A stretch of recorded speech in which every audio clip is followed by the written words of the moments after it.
విశ్వసించు ప్రతి వాడు నశింపక నిత్య జీవము పొందుటకు మనుష్య కుమారుడు ఎక్కబడవలెను.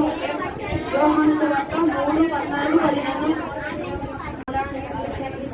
విశ్వసించు ప్రతి వాడును నశింపక ఆయన నిత్య జీవము పొందుటకు మనుష్య కుమారుని ఎక్కబడెను. యోహాను 3:14-17. యేసు పిల్లల్ని ఆటంకపరచగా వారి యొద్దకు రమ్మని పిలిచెను. యేసు వారి మీద చేతులుంచెను. యేసు పిల్లలను ఆటంకపరచగా వారిని నా యొద్దకు తీసుకురమ్మని చెప్పెను. వారి మీద చేయి చాపును. అరణ్యములో మోషే సర్వమును ఎలాగూ ఎత్తెనో విశ్వసించిన ప్రతివాడు నశింపక